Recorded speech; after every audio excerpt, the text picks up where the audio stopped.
विद्यार्थी मित्रांनो नमस्कार. स्वागत आहे तुमचं आपली शाळा जीके या आपल्या हक्काच्या यूट्यूब चॅनलवर. मित्रांनो, आपण तलाठी भरतीसाठी 30 संभाव्य प्रश्नसंचांची सिरीज सुरू केली आहे. त्यामध्ये आपण मित्रांनो MPSC पॅटर्ननुसार प्रश्न घेतलेले आहे. तर मित्रांनो, आजचा जो आहे हा 15वा आपला प्रश्नसंच आहे. चला तर मित्रांनो, आजचा महत्त्वपूर्ण प्रश्नसंच बघूया. या क्लासमधला एकही प्रश्न मिस करू नका मित्रांनो. आज महत्त्वाचे प्रश्न घेणार आहोत. प्रश्न क्रमांक पहिला आहे मित्रांनो, महाराष्ट्रातील खालीलपैकी कोणत्या डोंगर रांगेला हरिश्चंद्र बालाघाट रांग म्हणतात आणि ती कोणत्या दोन मुख्य नद्यांची खोरे वेगळी करते? प्रश्न फार महत्त्वाचा आहे मित्रांनो. यामध्ये लक्ष ठेवा की हरिश्चंद्र बालाघाट डोंगररांग ही अहमदनगर, बीड आणि उस्मानाबाद जिल्ह्यातून पसरलेली आहे. ही डोंगररांग मित्रांनो उत्तरेकडील गोदावरी नदीचे खोरे आणि दक्षिणेकडील भीमा नदीचे खोरे यांना एकमेकांपासून वेगळे करते. त्यासोबतच या रांगेतील हरिश्चंद्र हे अहमदनगर जिल्ह्यातील एक प्रमुख आणि ऐतिहासिक शिखर आहे. मित्रांनो, बालाघाट पठार हे प्रामुख्याने कापसाच्या आणि ऊसाच्या शेतीसाठी ओळखले जाते. तर मित्रांनो, या प्रश्नाचे अचूक उत्तर होईल पर्याय क्रमांक ब, गोदावरी आणि भीमा नदी. गोदावरी आणि भीमा नदी यांना वेगळे करणारे हरिश्चंद्र बालाघाट डोंगररांग आहे मित्रांनो. ठीक आहे मित्रांनो. तर मित्रांनो, आजच्या क्लासमध्ये आपण नेहमीसारखेच प्रत्येक विषयाचे 5-5 प्रश्न बघणार आहोत. टोटल आपले 30 प्रश्न होणार आहेत मित्रांनो. अजूनपर्यंत मित्रांनो आपली शाळा जीकेला सबस्क्राईब केले नसेल तर करून घ्या. सोबतच आपले टेलिग्राम चॅनल देखील जॉईन करा. आज मित्रांनो संध्याकाळी 5 ते 6 वाजेपर्यंत आपला मराठीचा सप्लिमेंटरी सिरीज देखील आपल्या यूट्यूब चॅनलवर अपलोड करणार आहोत. सोबतच मित्रांनो 200 प्रश्नांचा महामॅरेथॉन क्लास देखील आपण घेत आहोत, जो आदिवासी विकास भरतीचे फॉर्म ज्यांनी भरलेले आहेत मित्रांनो त्यांच्यासाठी हा महत्त्वपूर्ण क्लास असणार आहे. मित्रांनो, आदिवासी विकास भरतीचे पेपर लवकरच सुरू होत आहे. आय थिंक 11 तारखेपासून पेपर सुरू होत आहे मित्रांनो.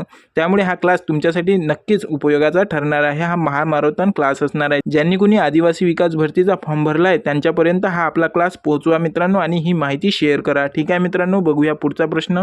प्रश्न क्रमांक दुसरा आहे, तापी नदीची महाराष्ट्रातील एकूण लांबी किती आहे आणि तिची सर्वात महत्त्वाच्या डाव्या किनाऱ्यावरील उपनदी कोणती आहे? प्रश्न फार महत्त्वाचा आहे मित्रांनो. भूगोल या घटकावरील आपले हे प्रश्न सुरू आहेत.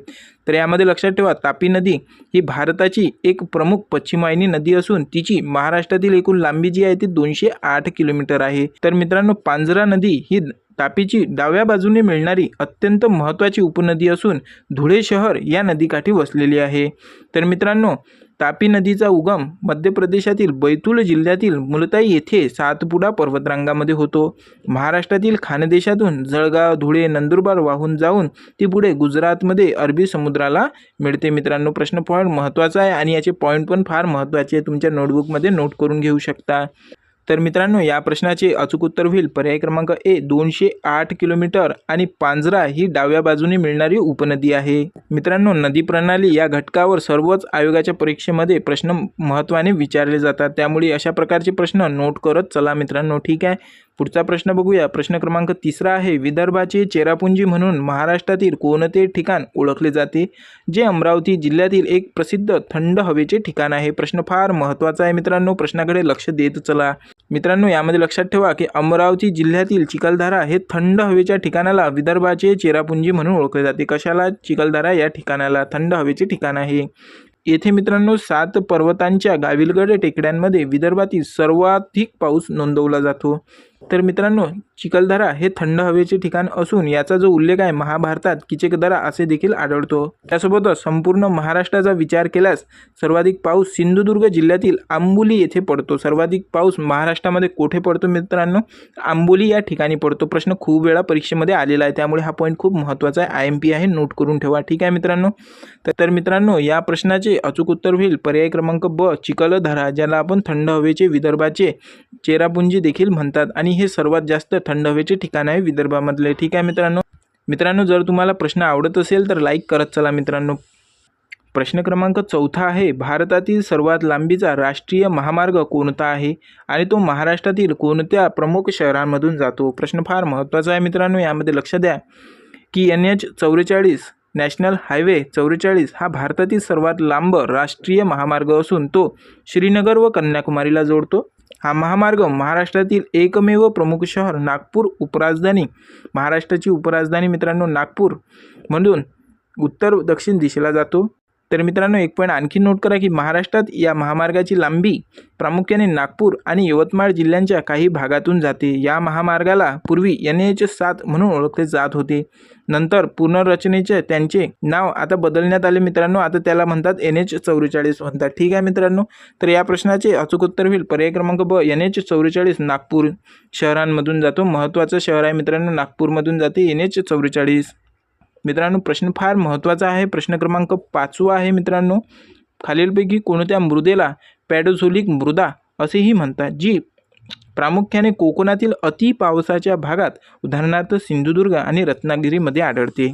तर यामध्ये लक्षात ठेवा मित्रांनो, जांभी मृदा हिला शास्त्रीय भाषेतील किंवा जागतिक व्याकरणात पॉडझोलिक मृदा गटात समाविष्ट केले जाते।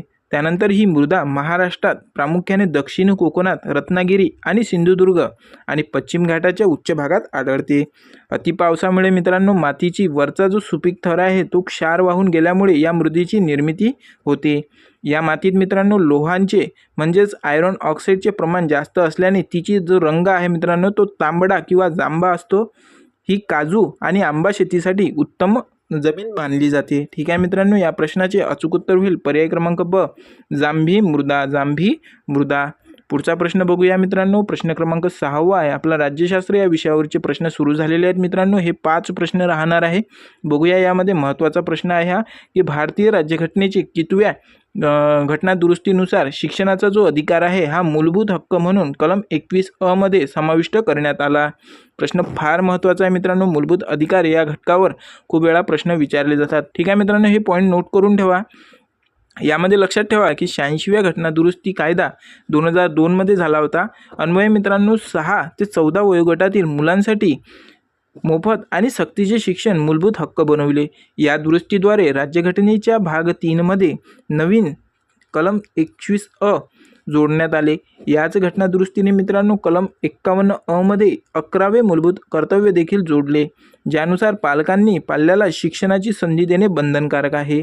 या हक्काची प्रत्यक्ष अंमलबजावणी मित्रांनो केंद्रासाठी केंद्र सरकारने RTE ॲक्ट 2009 मंजूर केला, जो 1 एप्रिल 2010 पासून लागू झाला। तर मित्रांनो या प्रश्नाचे अचूक उत्तर होईल पर्याय क्रमांक सी, 86वी घटना दुरुस्ती 2002। 86व्या घटना दुरुस्ती 2002 मध्ये 21 मध्ये कलम जोडले गेले, जे मूलभूत हक्काशी संबंधित आहे। कोणता हक्क मित्रांनो, तर शिक्षणाचा अधिकारशी संबंधित आहे। ठीक आहे मित्रांनो, तर मित्रांनो कमेंट बॉक्समध्ये सांगा की मूलभूत हक्क हे कोणत्या कलमामध्ये समाविष्ट आहे। ठीक आहे मित्रांनो, पुढचा प्रश्न बघूया। प्रश्न क्रमांक 7 आहे, संसदेच्या दोन्ही सभागृहाची लोकसभा व राज्यसभा संयुक्त बैठक बोलविण्याचा जो अधिकार आहे तो कोणाला आहे आणि त्यांच्या अध्यक्षपदी कोण असतो मित्रांनो। प्रश्नाची लेवल पहा मित्रांनो, आपण प्रश्न असे घेत आहोत की तुम्हाला कन्फ्युजन होणार नाही पेपरमध्ये।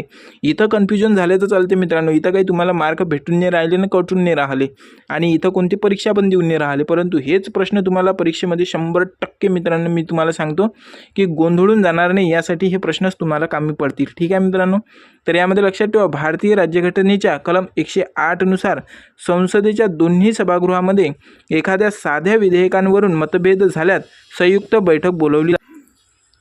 तर मित्रांनो यासोबतच एक पॉईंट आणखी नोट करा की अशी संयुक्त बैठक बोलवण्याचा आणि पाचारण करण्याचा अधिकार केवळ भारताचे राष्ट्रपतींना असतो। मात्र ही संयुक्त बैठकीचे जे अध्यक्षपद आहे लोकसभेचे अध्यक्ष भूषवतात, त्यांच्या अनुपस्थितीत लोकसभेचे उपाध्यक्ष अध्यक्ष बनतात। मित्रांनो धनविधेयक म्हणजेच मनी बिल आणि घटना दुरुस्ती विधेयक म्हणजेच कॉन्स्टिट्यूशन अमेंडमेंट बिल संदर्भात संयुक्त बैठक बोलवता येत नाही। हे फार महत्त्वाचा प्रश्न आहे मित्रांनो। ठीक आहे, तर यामध्ये लक्षात ठेवा पर्याय क्रमांक सी हे या प्रश्नाचे अचूक उत्तर होईल। लोकसभा अध्यक्ष हे या दोन्ही सभागृहाचे अध्यक्षपद भूषवतात आणि संयुक्त बैठक मित्रांनो राष्ट्रपती बोलवतात। ठीक आहे मित्रांनो, पुढचा प्रश्न बघूया। प्रश्न क्रमांक 8 आहे, फार महत्त्वाचा प्रश्न आहे की भारत सरकारच्या केंद्रीय निवडणूक आयोगाची स्थापना राज्यघटनेच्या कोणत्या कलमांतर्गत केली जाते। ठीक आहे मित्रांनो, तर यामध्ये बघूया की भारतीय राज्यघटनेच्या भाग 15 मधील कलम 324 अन्वये देशात स्वतंत्र आणि निष्पक्ष निवडणुकीसाठी केंद्रीय निवडणूक आयोगाची तरतूद आहे।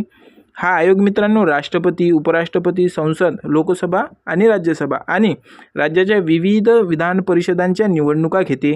मित्रांनो, निवडणूक आयोगाची जी स्थापना आहे ती 25 जानेवारी 1950 रोजी झाली. हा पॉईंट खूप वेळा परीक्षेमध्ये आलेला आहे की निवडणूक आयोगाची स्थापना कधी झाली, तर झाली मित्रांनो 25 जानेवारी 1950 रोजी.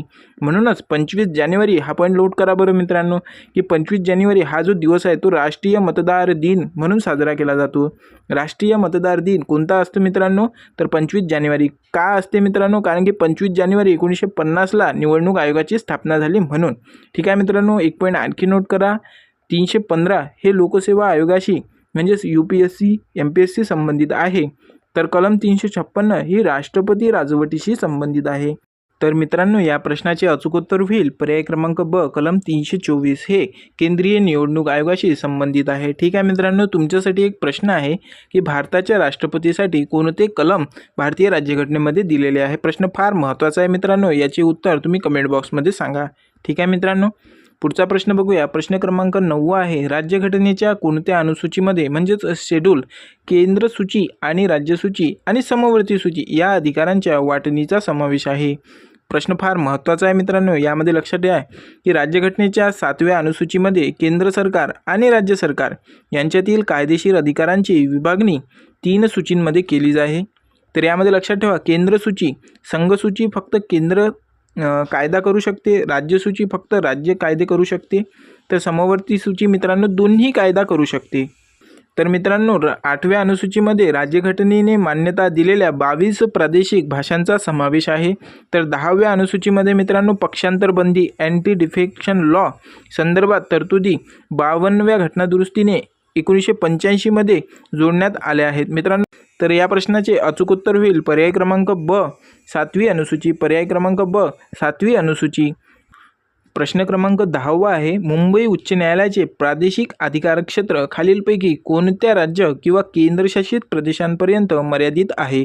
प्रश्न फार महत्त्वाचा आहे मित्रांनो, यामध्ये लक्ष द्या की मुंबई उच्च न्यायालय म्हणजेच बॉम्बे हायकोर्ट हे भारतातील सर्वात जुन्या उच्च न्यायालयांपैकी एक असून त्याचे जे अधिकार क्षेत्र एकापेक्षा जास्त राज्यांवर आहे. यांच्या कार्यक्षेत्रात महाराष्ट्र राज्य, गोवा आणि दादर नगर हवेली आणि दमण दीव हा केंद्रशासित प्रदेश आता येतो मित्रांनो. तर मुंबई उच्च न्यायालयाची मुख्य पीठ जी आहे मित्रांनो मुंबई येथे असून नागपूर, औरंगाबाद, छत्रपती संभाजीनगर, औरंगाबादचे आताचे नाव छत्रपती संभाजीनगर आणि पणजी म्हणजेच गोवा येथे 3 खंडपीठे आहेत. सोबतच मित्रांनो, घटनेच्या कलम 231 नुसार संसद 2 किंवा अधिक राज्यांसाठी एकच सामायिक उच्च न्यायालय स्थापन करू शकते.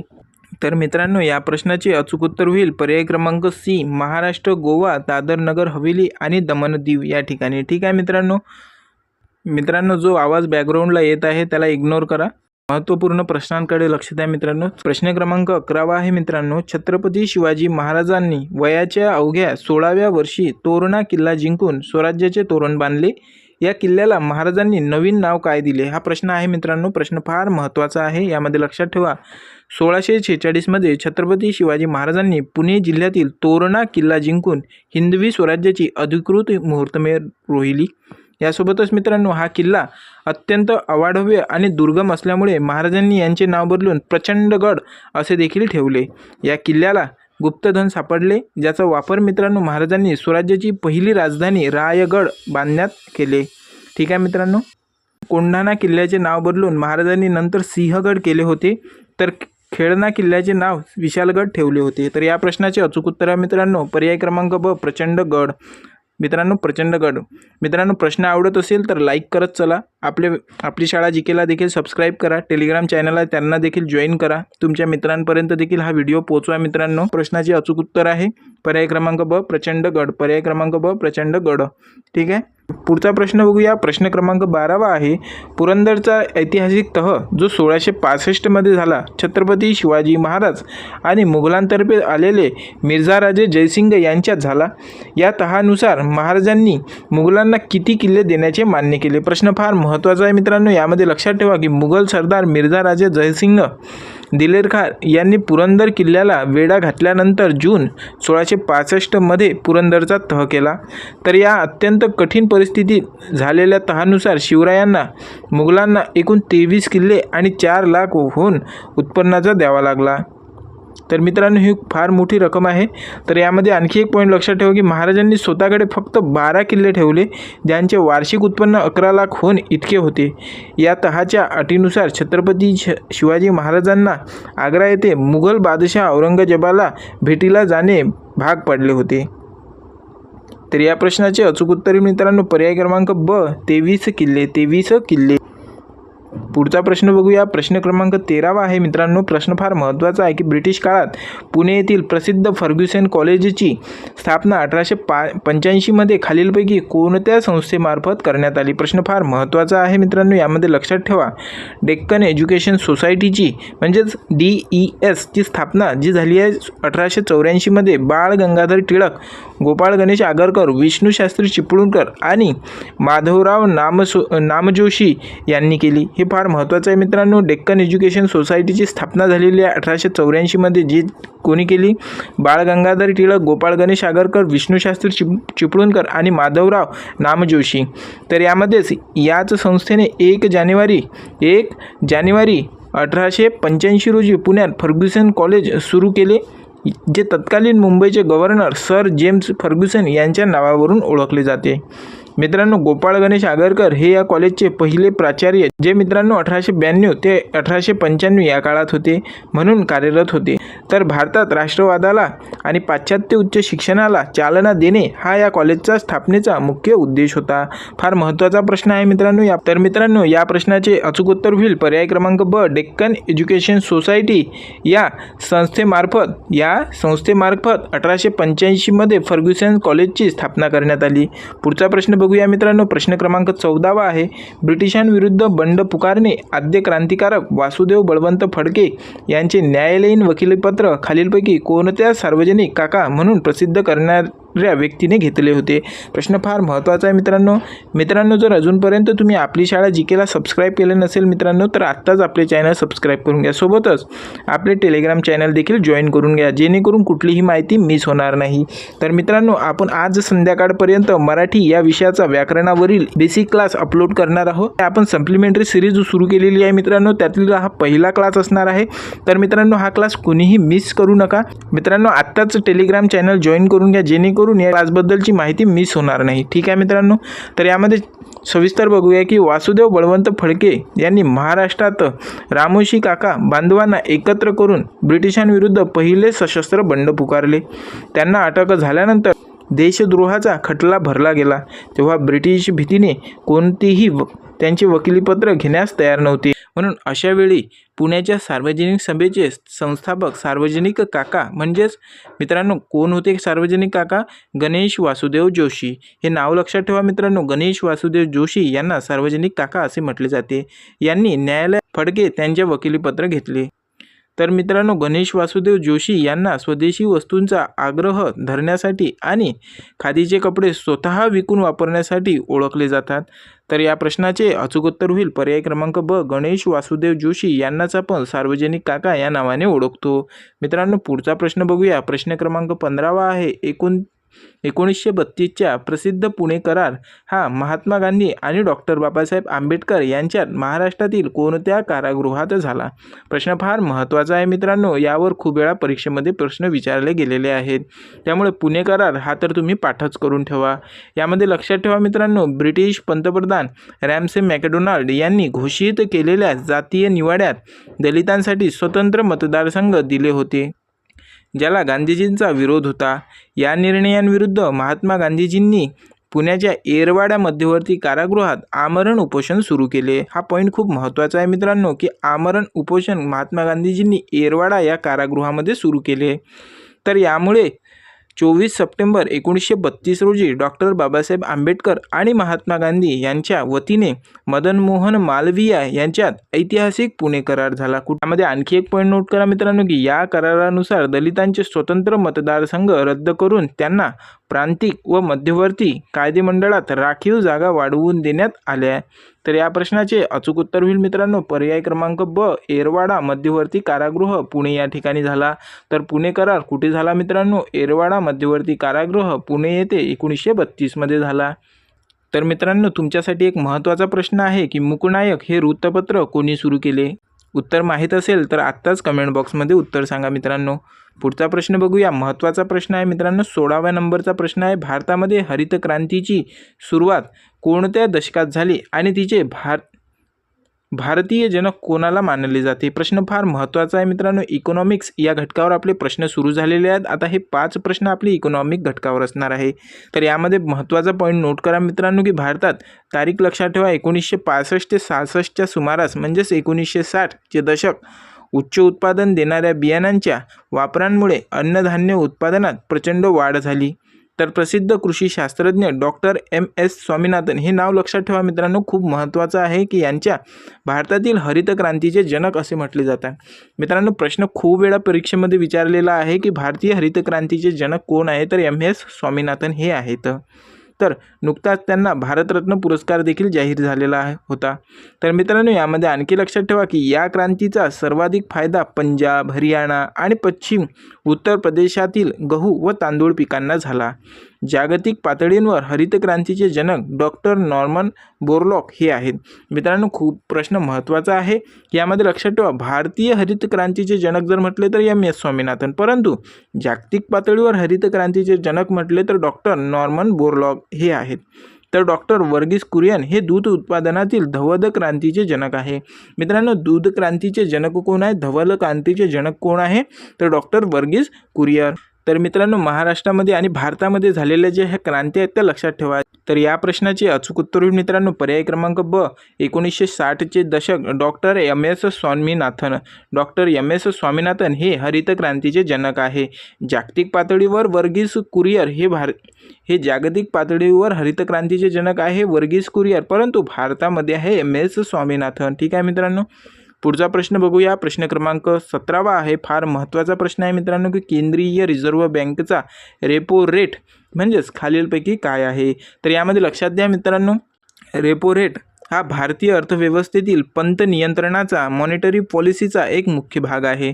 जेव्हा व्यापारी बँका उदाहरणार्थ SBI, BOI पैशांचा नळ असते तेव्हा त्या मध्यवर्ती बँकांकडून ज्या व्याजदराने अल्पमुदतीने कर्ज घेते त्याला रेपो रेट असे म्हणतात.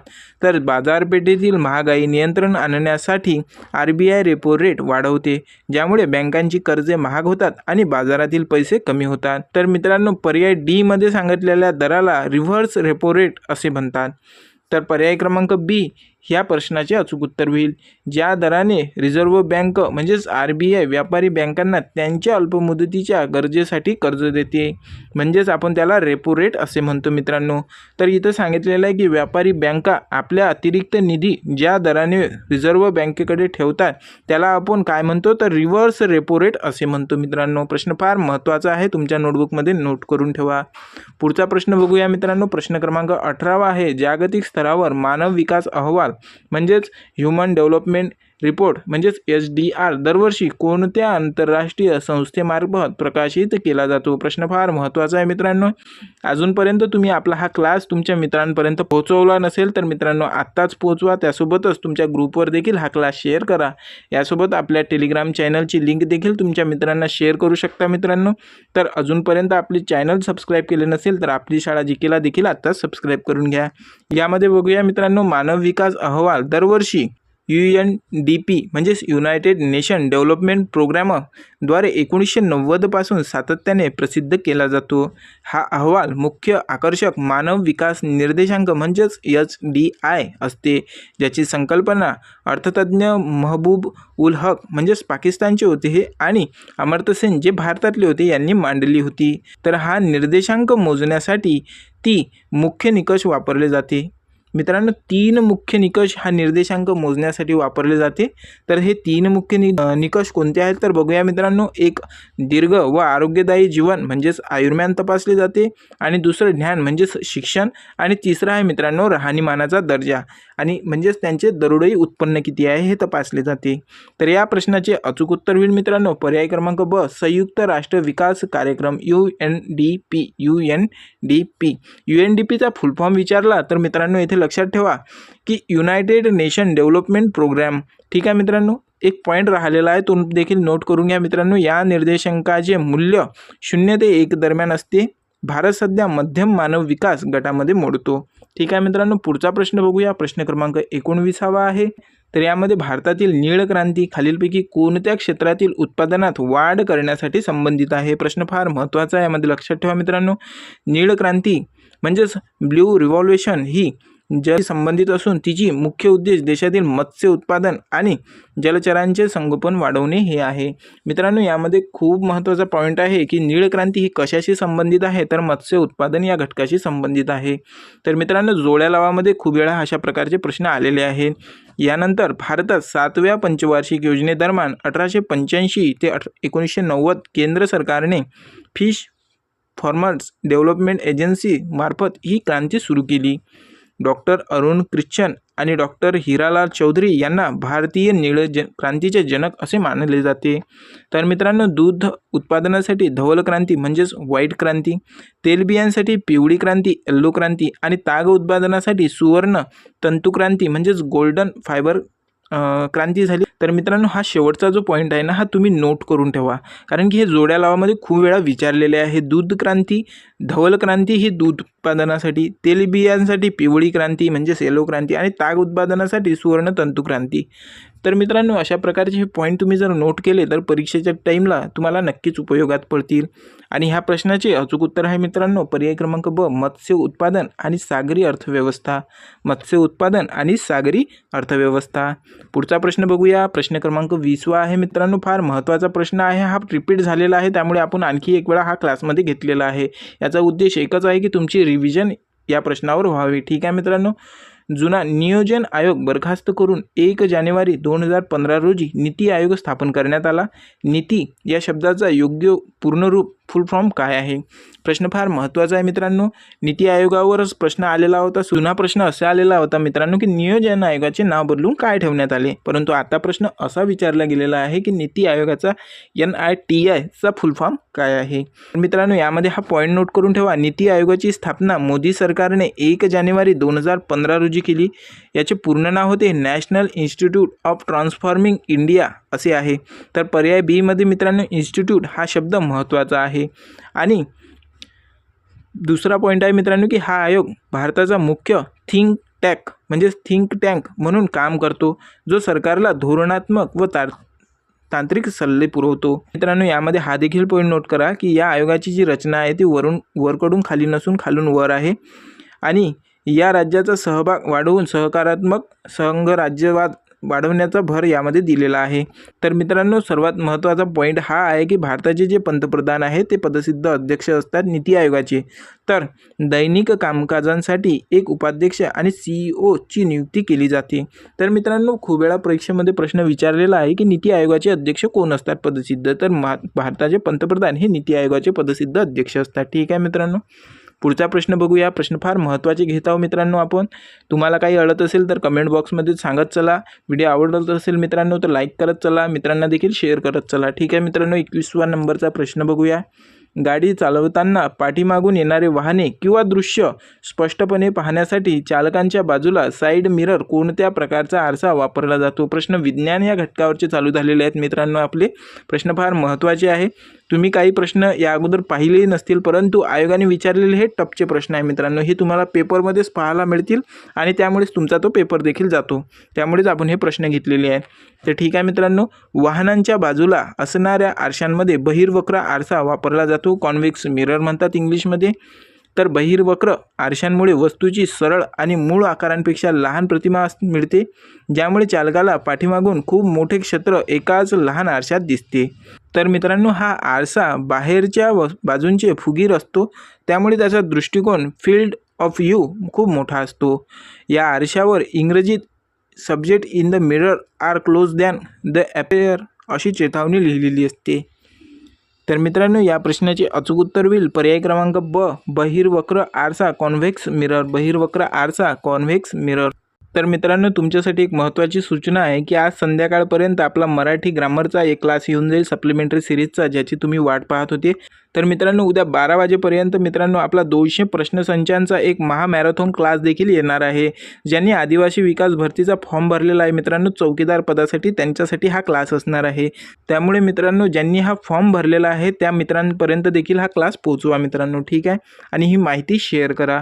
तर मित्रांनो, बघूया आजचा 22व्या नंबरचा प्रश्न क्रमांक 22 आहे. मानवी शरीरातील सर्वात मोठी ग्रंथी कोणती आहे, जी अन्नाच्या पचनासाठी आवश्यक असणारा पित्तरस तयार करते?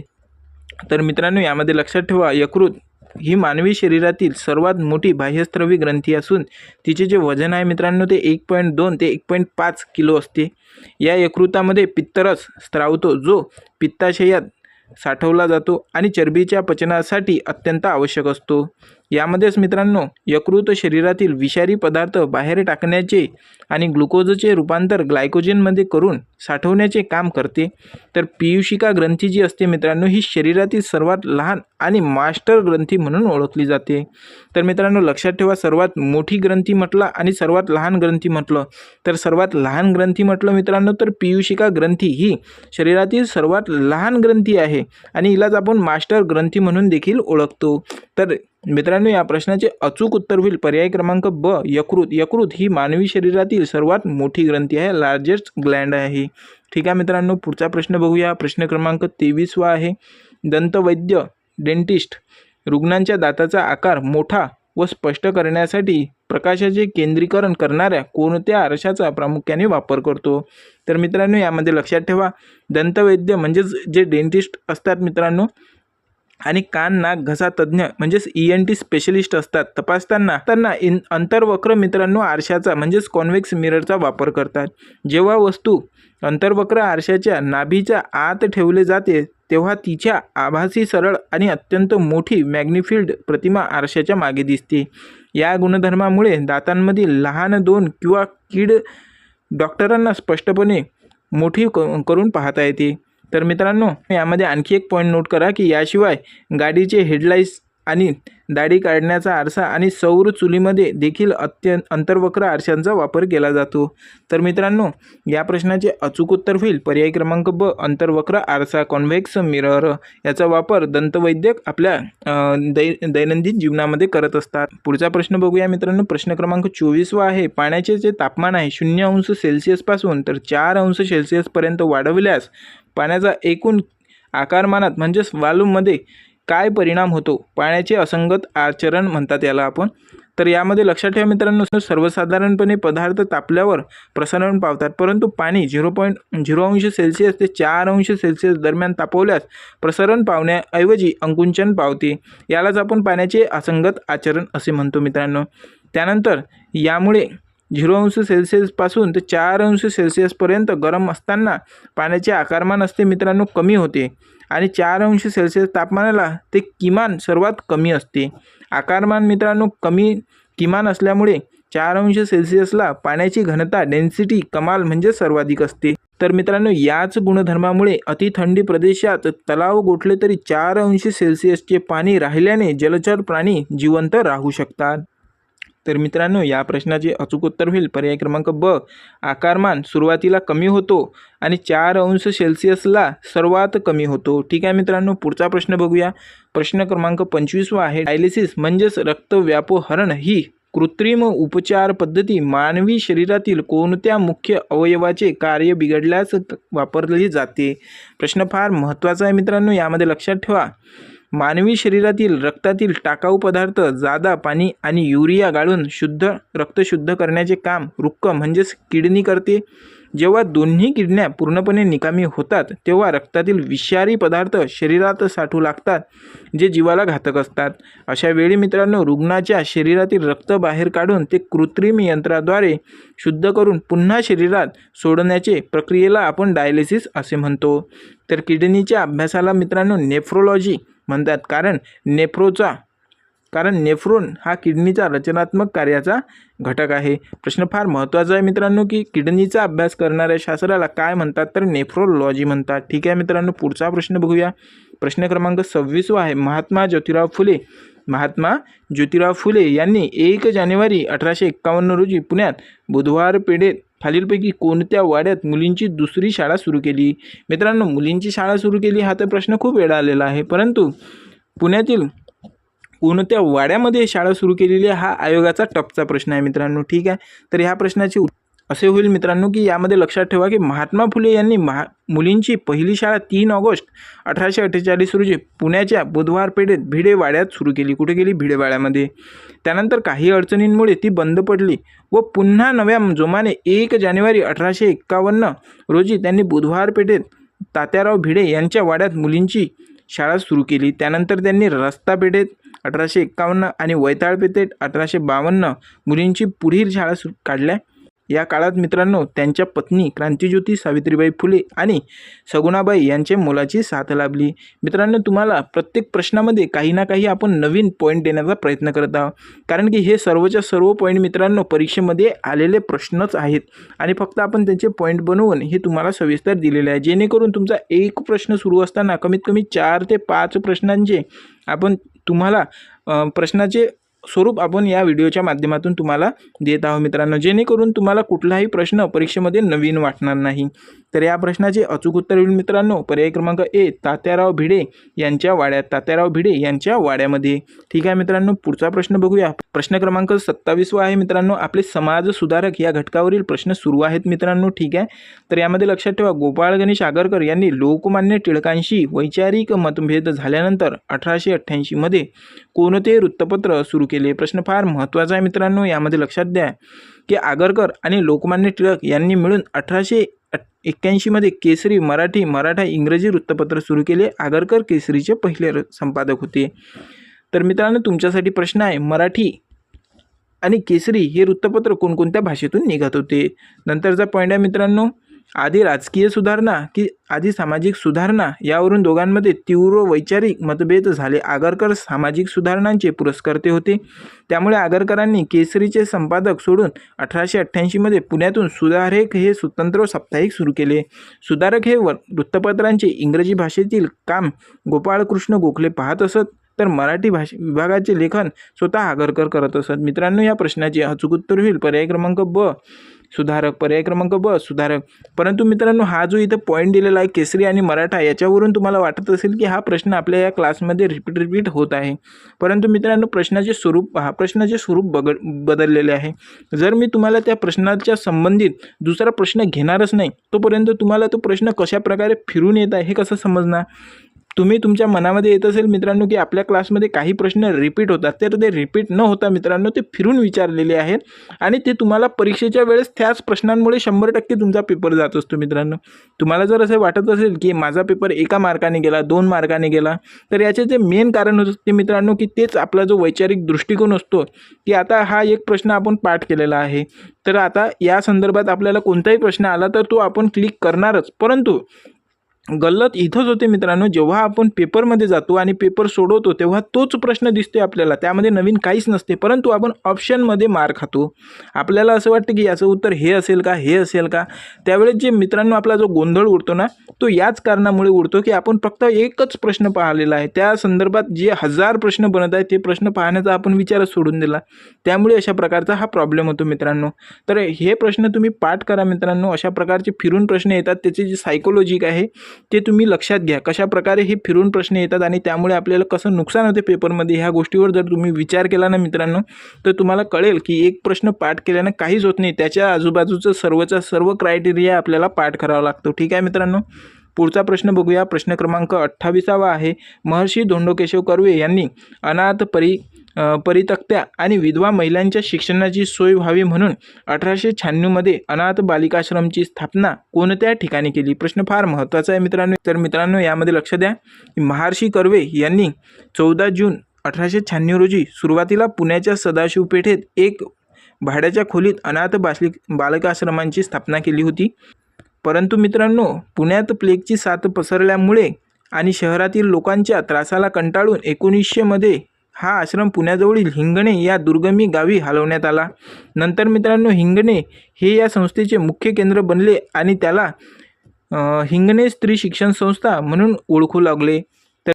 तर मित्रांनो, महर्षी कर्वे यांना महिला शिक्षणातील त्यांच्या अतुलनीय कार्यांसाठी 1858 मध्ये भारताचा स्वतंत्र नागरी सन्मान भारतरत्न प्रदान करण्यात आला. ठीक आहे मित्रांनो, या प्रश्नाचे अचूक उत्तर होईल पर्याय क्रमांक ब, सदाशिव पेठ. पर्याय क्रमांक ब, सदाशिव पेठ. ठीक आहे मित्रांनो, पुढे जाऊया. प्रश्न क्रमांक 29 आहे. विदर्भातील समाजसुधारकांचे अग्रणी अमरावती येथील श्रद्धानंदन छात्रालयाचे संस्थापक आणि स्वतंत्र भारताचे पहिले कृषी मंत्री कोण आहे? प्रश्न फार महत्त्वाचा आहे मित्रांनो.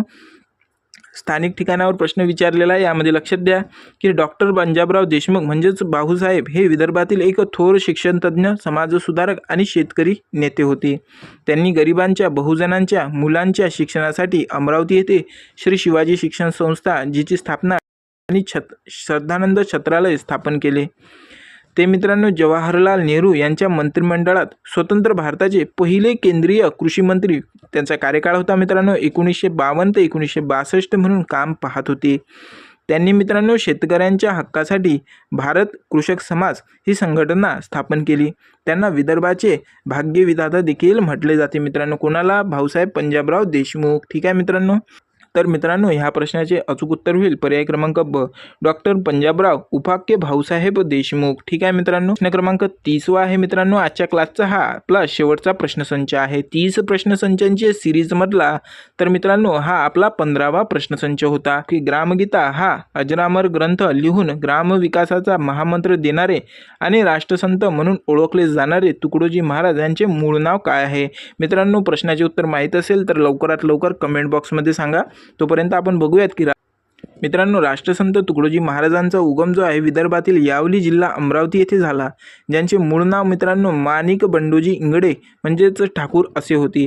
त्यांच्या खंजीर भजनामुळे आणि लोकजागृतीमुळे भारताचे पहिले राष्ट्रपती डॉक्टर राजेंद्र प्रसाद यांनी त्यांना राष्ट्रसंत ही पदवी दिली. प्रश्न फार महत्त्वाचा आहे मित्रांनो की राष्ट्रसंत ही पदवी कोणी दिली? तर राजेंद्र प्रसाद यांनी दिली. मित्रांनो, मिळत आहे ना तुम्हाला आपल्या क्लासमध्ये एक्स्ट्रा माहिती, जी तुम्हाला कधीही माहीत नसेल ती माहिती आपल्या या क्लासमध्ये नक्कीच मिळणार मित्रांनो. कारण की आपण परीक्षेमध्ये कुठलाही प्रश्न तुम्हाला त्रास देणार नाही, त्याच हिशोबाने हा क्लास बनवत आहोत. ठीक आहे मित्रांनो. त्यानंतरचा पॉईंट लक्षात ठेवा की त्यांनी ग्रामीण भागाच्या विकासासाठी आणि स्वच्छतेसाठी ग्रामगीता नावाचा अत्यंत लोकप्रिय मार्गदर्शक ग्रंथ ओवीबद्ध केला. तर मित्रांनो, पर्याय ए मधील जे डेबूजी झिंगराजी जानोरकर हे त्यांचे समकालीन महान स्वच्छता दूत संत गाडगेबाबा यांचे मूळ नाव होते. तर मित्रांनो लक्षात ठेवा या प्रश्नाचे अचूक उत्तर होईल पर्याय क्रमांक ब, माणिक बंडोजी इंगळे. माणिक बंडोजी इंगळे. डेबूजी झिंगराजी जानोरकर हे जे नाव आहे तर स्पेलिंग मिस्टेक झालेली आहे, माफ करा.